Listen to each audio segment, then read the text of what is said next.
Começa agora tudo que rola no mundo pop, nerd e geek. Nerd Raiz. Nerd Nutella. Bem-vindo, Nerd Hobby City e Nerd Cruella. Começando mais um Nerd Raiz, Nerd Nutella, Mike Prado. Olá, Fábio Nariz. E explicando Raiz e Nutella de hoje, Hobby City foi a primeira obra audiovisual que a atriz Kirby Howell Baptiste fez em sua carreira. E Cruella é o mais recente, que é um filme que estreia quinta-feira agora, que estreia amanhã. E ela acabou de ser confirmada, Nariz, como a responsável pela morte das pessoas em Sandman. Ah, vinheta. Nerd Raiz. Nerd Nutella. Nariz. Saiu uma lista aí e tem algumas carinhas conhecidas. Nariz, saiu agora, acho que o elenco completo de Sandman, que relembrando que já havia anunciado alguns personagens, tá? Sim. Entre eles o próprio protagonista, que é interpretado pelo ator Tom Sturridge, cada nome esquisito.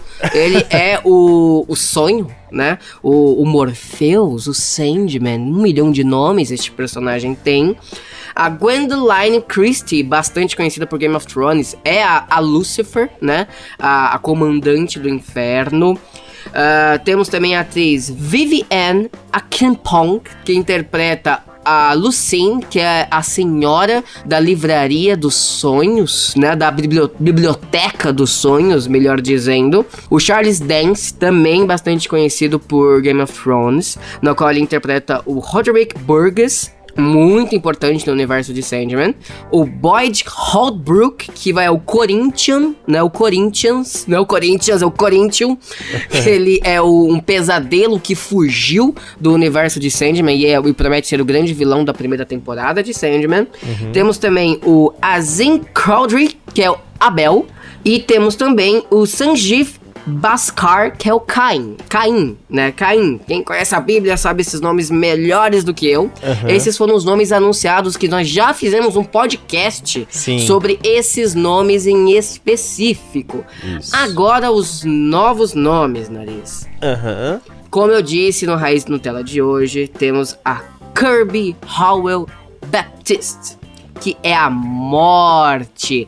E já prevejo polêmica, porque escalaram uma atriz negra para interpretar a morte, que nos quadrinhos de Sandman é branquinha. Aliás, todos os perpétuos em Sandman são branquinhos, né? Eu digo isso, eu acho que a morte é uma personagem tão querida e a namoradinha de tanto fã de quadrinhos, que eu acho que a polêmica seria menor se tivessem deixado o Morpheus, que é o protagonista negro, pra você ter uma ideia. Caraca. Por ser a morte, que é tão popular ou mais popular que Morpheus, eu temo pela atriz. Eu acho que ela vai acabar ouvindo muito nas redes sociais, espero que não tenha esse tipo de babaca, porque, repito, caramba, é a entidade da morte, a morte não existe. Sim. Pode ser qualquer etnia, não tem o porquê reclamar. Eu espero que peguem leve com ela e que ela não sofra críticas. Eu só digo que eu acho que isso vai acontecer justamente por causa da popularidade da morte. Esta morte já é provavelmente a personagem de Sandman que já foi mais usada no universo DC de uma forma geral, sempre homenageando a personagem em questão. Mas repito, o que importa é a atuação.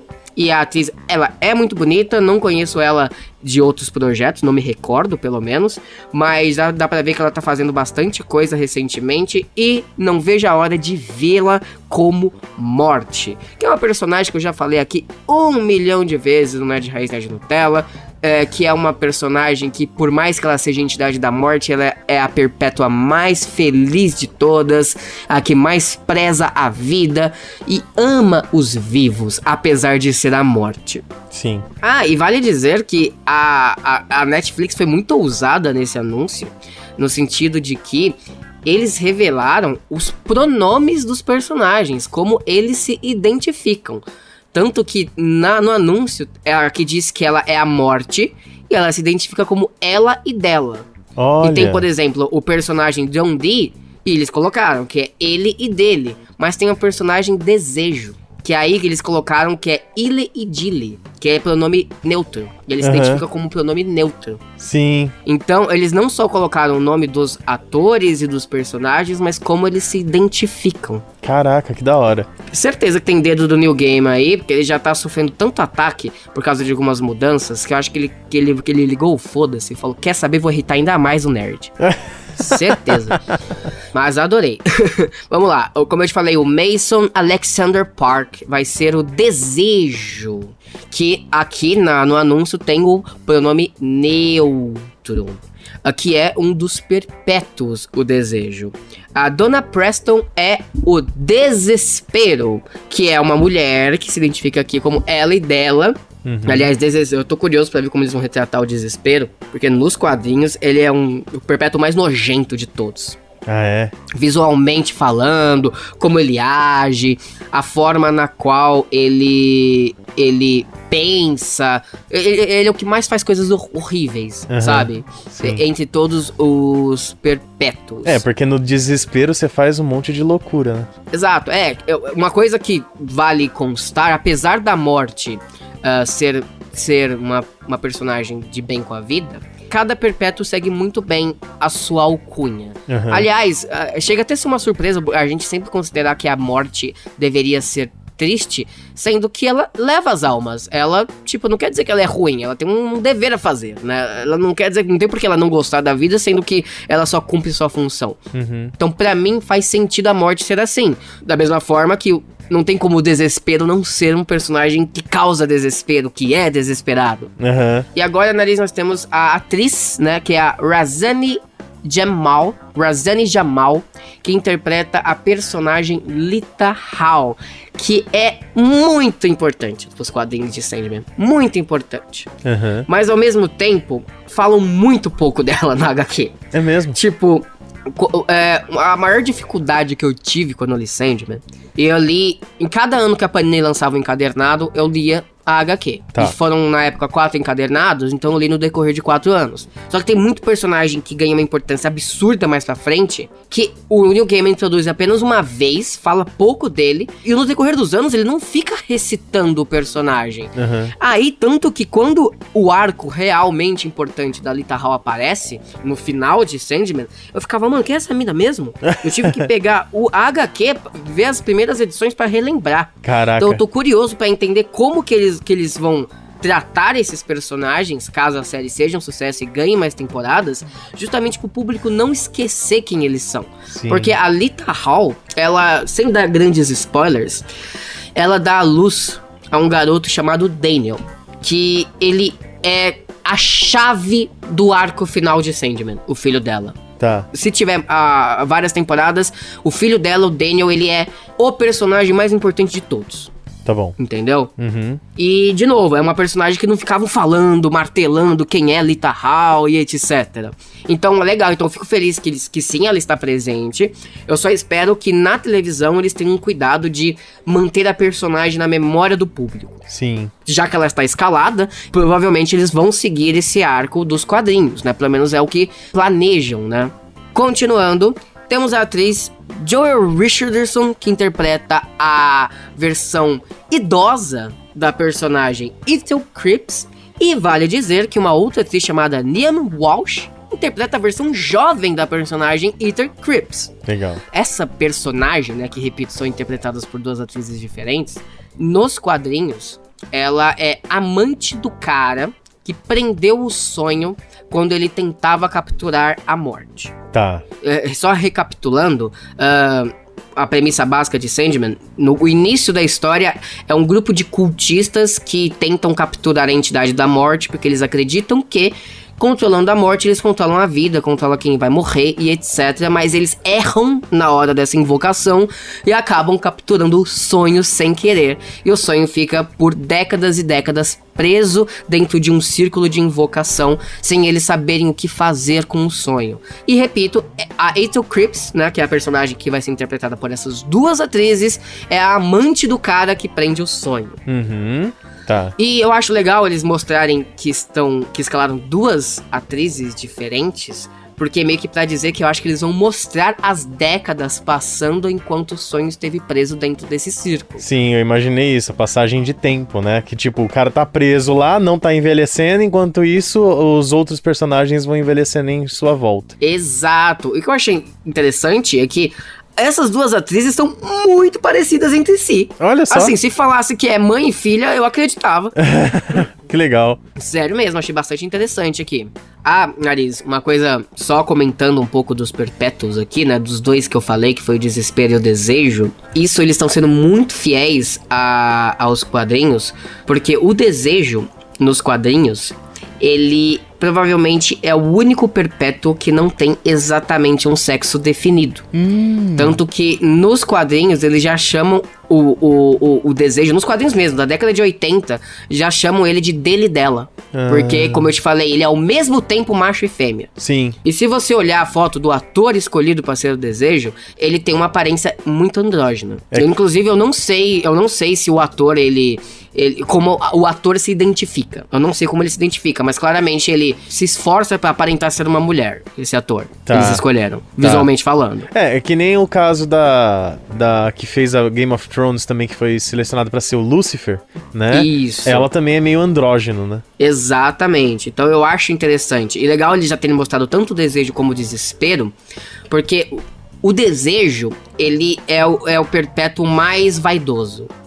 Tá sempre se olhando no espelho, ele é o que realmente simboliza o desejo, né? Aquela vontade quando você olha pra alguém e deseja aquela pessoa de alguma forma, ou você deseja algo, quando, digamos, a luxúria domina você, aquela vontade de ter a posse de alguém, você tem desejo de alguém, e o desejo é o representante disso.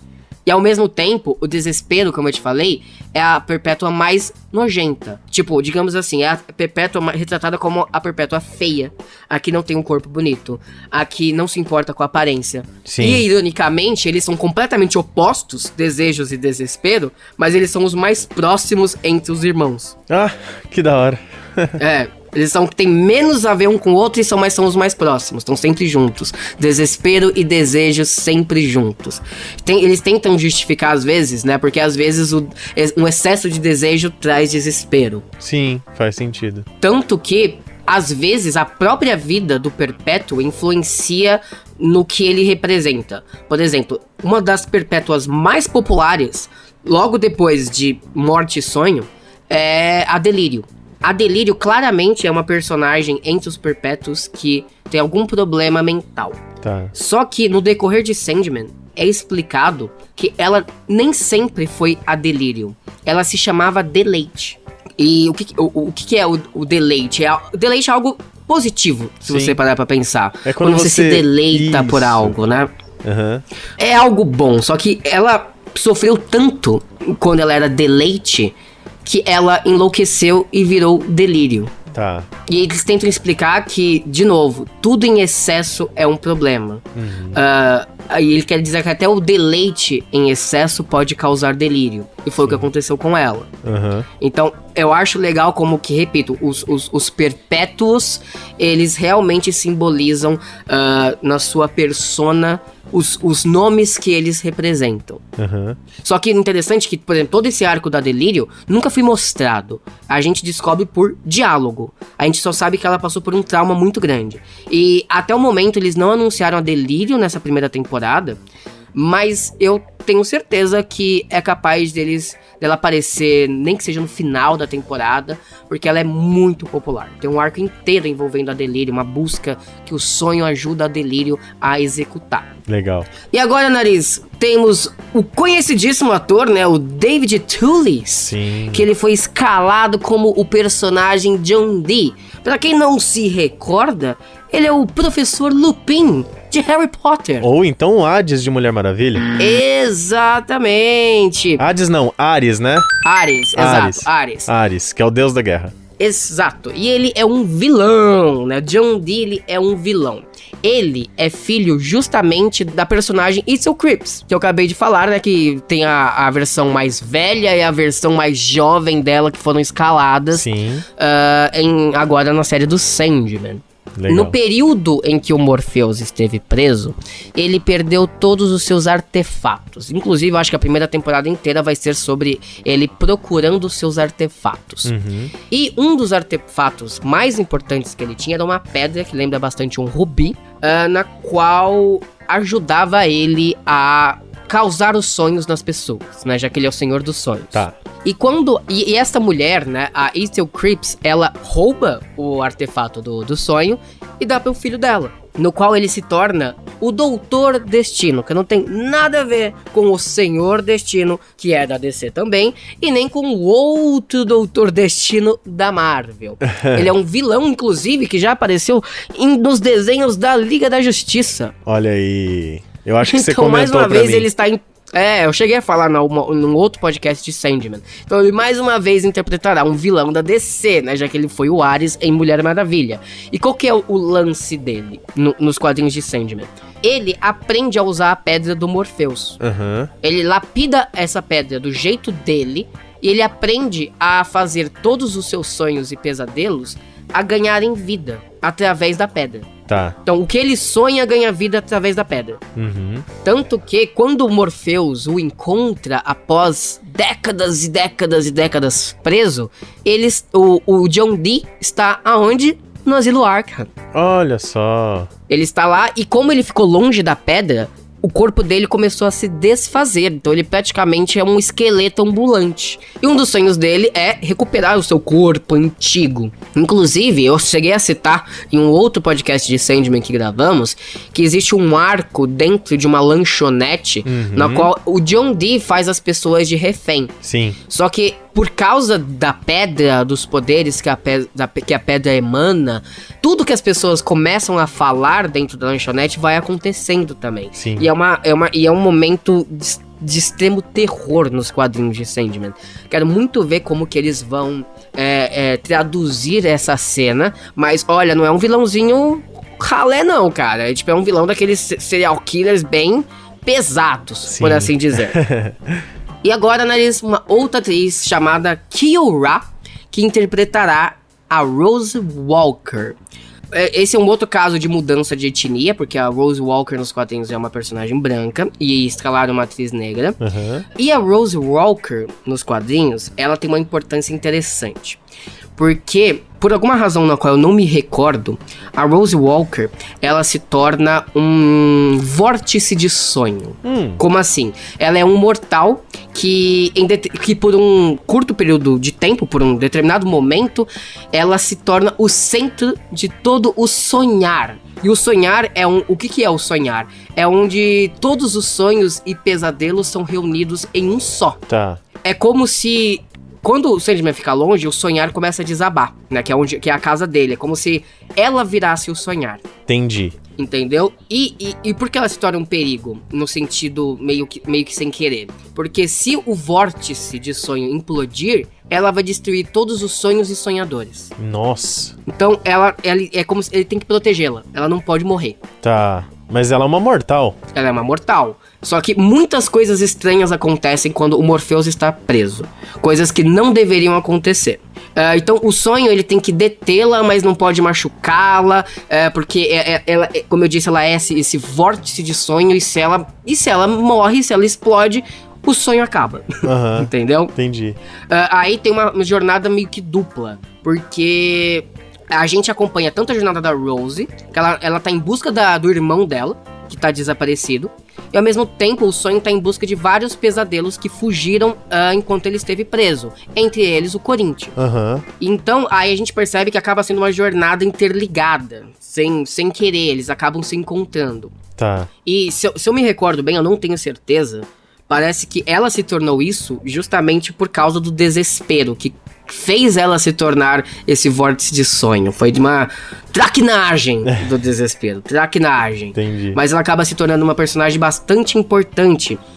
Ainda mais porque a avó dela, que é uma personagem chamada Unit Kincaid, que também tem uma atriz que foi escalada, que é a Sandra James Young. Quando o sonho, ele fica décadas e décadas desaparecido, várias pessoas passam a entrar em coma. Tá. Num coma eterno. Eles são vítimas que eles batizaram de a doença do sono. E a primeira pessoa de todas a dormir foi a avó da Rose Walker. Que, repito, é a personagem Unit Kincaid. Ela foi a primeira de todas, a primeira vítima. E ela sofreu muito nesse período. Por quê? No período em que ela esteve dormindo, que foi esse sono sem explicação, ela foi estuprada. Eita. E ela engravidou. E ela teve um filho.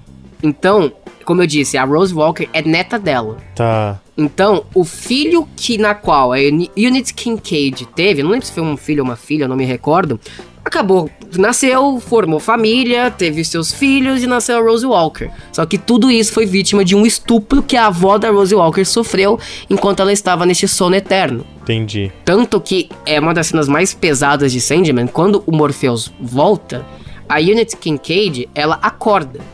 Só que ela acorda sendo uma mulher idosa. Sim. E ela dormiu quando ela era criança. Puta que pariu. Entendeu? Então ela acorda com a mente de criança. Ela não sabe que ela é uma mulher idosa. Ela não sabe que teve filho. Não sabe que tem uma neta.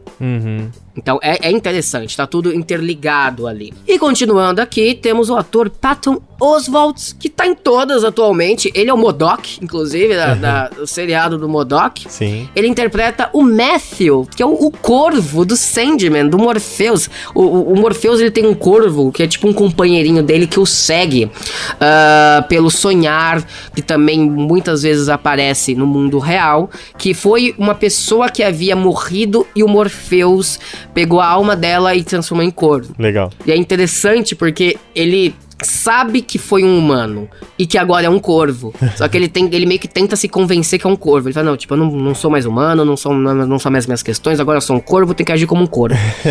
Então acaba sendo um personagem engraçado, ele acaba sendo o conselheiro do Morpheus. É o corvo que tá do lado dele dando dicas, falando o que ele deve fazer, como fazer.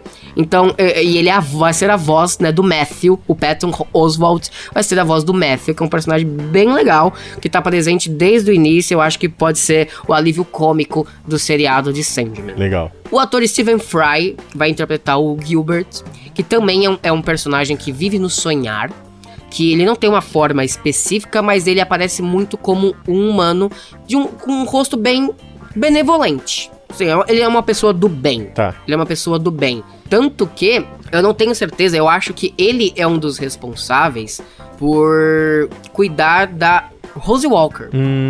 Eu acho que é da Rose Walker. Eu não tenho certeza. Ou é da Rose Walker ou é a Alita Hall. O que eu sei é que ele até passa... Ele chega a se apaixonar por uma dessas personagens. E ele se sacrifica em nome dela. E é muito interessante porque ele é um sonho, entendeu? E ele não esperava ter esses sentimentos. Ele é bem legal. Ele geralmente, quando os sonhadores viajantes, que são... Essas pessoas que viajam muito, têm sonhos, eles tendem a sonhar com ele. Por alguma razão. Legal. Entendeu? Ele é o sonho dos viajantes.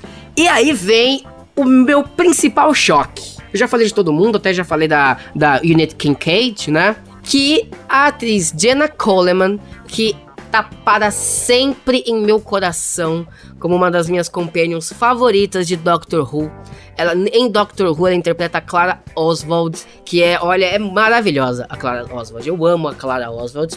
E a Jenna Coleman vai interpretar, sabe quem? Quem? Sabe quem? Johanna Constantine. Olha só, Constantine mulher. Então, aí vem a minha dúvida. Johanna Constantine existe nos quadrinhos. Opa. Ela é ancestral de John Constantine. Ela veio realmente antes do John Constantine. Ela basicamente ajudou a formar a família que deu origem eventualmente ao John Constantine. E tem até um pequeno arco da Johanna Constantine nos quadrinhos de Sandman, no qual basicamente o Morpheus ajuda a Johanna Constantine a ser quem é. Tá. Que ela sofreu muito, ela teve pais que foram enforcados e etc. Mas... nesses primeiros arcos de Sandman, faz muito tempo que eu li, eu não me recordo, a Johanna Constantine não tem tanta importância assim. O John Constantine tem. Então, eu tenho... Qual é a minha dúvida? Se ela vai ser, de fato, a Johanna Constantine, tá, a personagem que existe nos quadrinhos, ou se ela é o John Constantine, só que mulher mesmo. Ou então eles podem fazer uma adaptação na qual a Johanna Constantine tem a importância do John Constantine nas histórias do Sandman. Pode ser, porque, repito, talvez ela seja o John Constantine, só que a versão feminina dele. Sim. Porque no primeiro arco, repito, o John Constantine é muito importante. Só no primeiro arco também. Depois o Constantine mal é citado. E é interessante porque, assim, a Johanna Constantine, ela foi criada pelo Neil Gaiman para Sandman. Olha só. Por isso que eu digo que talvez ela seja a própria Johanna Constantine, não só a versão feminina do John. Faz sentido. E ele fez isso pra homenagear o Alan Moore. Porque o Alan Moore criou o John Constantine nos HQs do Monstro do Pântano, e ele quis aumentar, digamos assim, a família do John, que era a Johanna. Dizendo, beleza, ele criou o John Constantine, vou criar a Johanna Constantine. Legal. Mas aí eu quero tentar... Mas essa realmente eu não faço ideia como eles vão encaixar a personagem. Se vai ser do jeito que está nos quadrinhos, que é mais um flashback do que qualquer coisa, do que realmente algo importante, ou se ela vai fazer o papel de que no original pertence a John Constantine. Não sei dizer. Pode ser o Neil Gaiman só querendo usar os personagens que ele criou, já que ele criou a Johanna Constantine. Sim. Mas gostei muito dessa escalação da Joanna Coleman. Ela é incrível. Ela em Doctor Who, como eu disse, ela é maravilhosa. Inclusive, saudades da Clara, que é a personagem dela em Doctor Who. Todos os outros papéis que eu a vi fazendo, ela manda muito bem. E eu acho que ela tem, digamos, o sarcasmo necessário para interpretar um membro da família Constantine. Muito bem, depois dessa análise de cada personagem anunciado para a série de Sandman, nós trazemos as manchetes do dia. Robert Pattinson assina contrato de prioridade com a Warner Brothers, não só como ator, mas também como produtor. HBO Max ganha data de lançamento e preço no Brasil. Ele chegará por aqui no dia 29 de junho. Os preços são: plano padrão no pacote de 3 meses, média de 25,6 centavos por mês. Plano padrão no pacote de 12 meses, média de R$20,7 centavos por mês. Plano móvel no pacote de 3 meses, média de 18,37 centavos por mês. E plano móvel no pacote de 12 meses, média de 14,21 centavos por mês. Vale dizer que, no Brasil, os filmes chegarão 35 dias depois de estrear nos cinemas, e não simultaneamente. As atrizes do filme Sucker Punch, filme que foi dirigido por Zack Snyder, inclusive foi o primeiro filme original dirigido por ele, começam a campanha para o Snyder Cut de Sucker Punch. Isso porque o diretor Zack Snyder confirmou que existe uma edição do diretor que nunca foi exibida. CW está retrabalhando o episódio piloto da série Powerpuff, a série das meninas superpoderosas, pois a emissora não gostou do que viu. Ao que tudo indica, o episódio ficou adulto demais para o que eles estavam esperando. Famoso insider garante que a Square Enix está trabalhando em um jogo dos Guardiões da Galáxia. Relembrando que a Square Enix é bastante conhecida por ser responsável pelos games da franquia Final Fantasy, só que também é responsável pelo jogo dos Vingadores, que foi um grande fracasso. J.J. Abrams confirma que a adaptação do jogo Portal continua em desenvolvimento. Ele disse que a Warner e ele estão muito animados com a ideia, então parece que o projeto finalmente entrou nos trilhos. Apesar da CW não ter aprovado a produção de Powerpuff, que é o seriado das meninas superpoderosas, a emissora pelo menos oficializou o desenvolvimento de uma temporada completa da série Naomi, que é uma personagem da DC que foi criada após o Renascimento e se tornou muito popular. Relembrando que Naomi é comandada pela diretora Ava DuVernay, que até pouco tempo atrás também era atrelada ao projeto dos Novos Deuses no cinema.